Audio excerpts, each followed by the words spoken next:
I don't care who it is that says otherwise, but Warframe does not have any real challenge to it. Let's take for instance, nullifiers.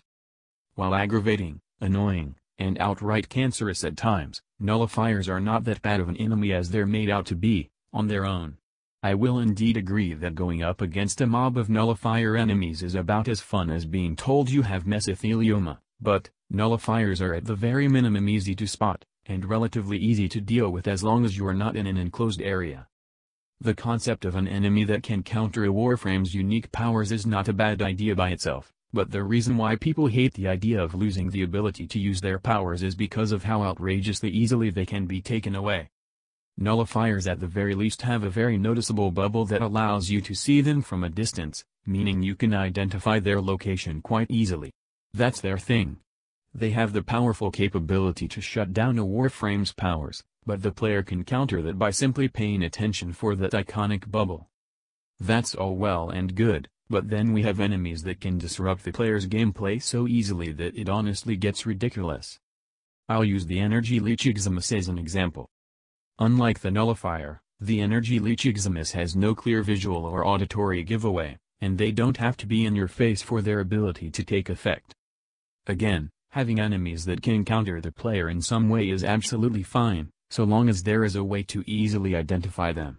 Playing only to be met with sapping ospreys, nullifiers, and Energy Leech Eximus enemies does not constitute a challenge in any way, shape, or form. All it does is infuriate the player. I will use Payday 2 as an example here.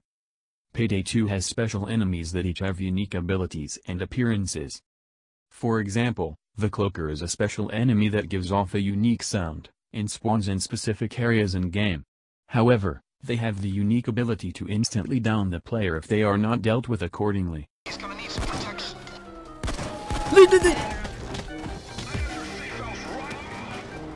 As another example, the Taser is a special enemy that has unique voice lines, a very distinctive appearance, and the ability to continuously stun a player from range.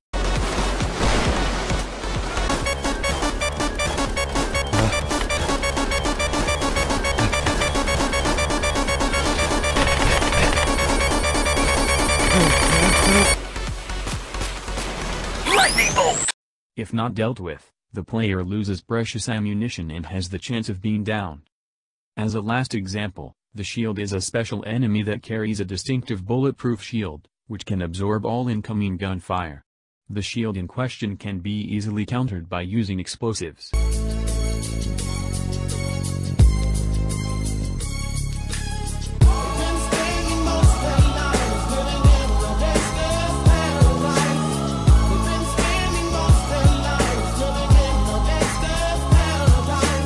Or by using armor-piercing methods such as sniper rifles or sentry turrets. What do all these enemies have in common? They can be easily discerned, they can be reasonably countered, and most importantly, they have to be in close proximity to you in order to actually use their abilities.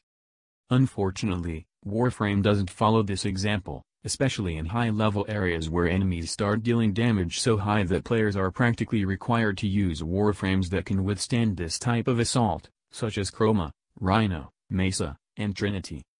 On top of that, you also have enemies thrown at you that can quietly and quickly drain the energy players use to keep up in quote-unquote difficult areas to begin with, without any visual indication apart from noticing your energy count is getting smaller.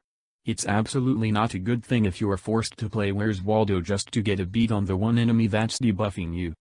This also applies to Scrambus and Combat enemies to a smaller extent, since they also have the ability to shut down part of the player's kit just by being within the area. At the very least, however, they have a unique look, sound, and they only spawn on 3 planets. Also on top of that, you have sapping ospreys, or better known as, that one mob that killed you either because you didn't see the mine on the ground, or because you were busy dealing with another enemy to notice them. If anything, it's kind of sad how enemy mines behave like this. And player mines behave like this.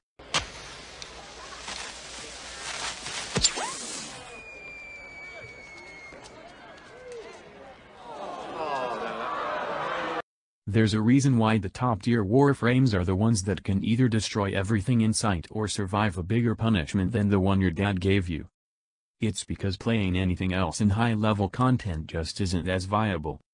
Let's not forget how Ember was gutted and left to die on the streets, because being too good at killing low-level enemies is a bad thing. Meanwhile, a semi-aimbot exalted weapon is perfectly fine. Let's not forget how crowd control has been becoming increasingly irrelevant in favor of high damage and/or high survivability, especially given that new enemies often have the ability to ignore crowd control, or Warframe abilities entirely. My point is, it's fine if you want to create enemies that can counteract the player's capabilities. It's fine if you want to make it so players can't just breeze through the game by pressing 4 every few seconds. However, it's not fine when you take a bunch of enemies specifically designed to negate the player, give them the ability to do their job for free just by being within range, and call it difficulty, because player abilities are often restrained by line of sight, so why should enemies be exempt from this rule? At the very least, enemies such as the Energy Leech Eximus should have a visible tether that connects them to the player. A simple change such as this would make dealing with them much less of a hassle. It's not fine when you give some enemies the passive ability to just completely ignore crowd control and call it difficulty. That just makes using Warframes that can't deal or take tons of damage less effective, especially when compared against Warframes that can. In conclusion, nullifiers are fine. Energy Leech Eximus need to be changed so they have to be within line of sight of the player for them to drain energy, or at the very least give them a better visual indication, and sapping Ospreys need to be given the old Yeller treatment. Thank you for watching.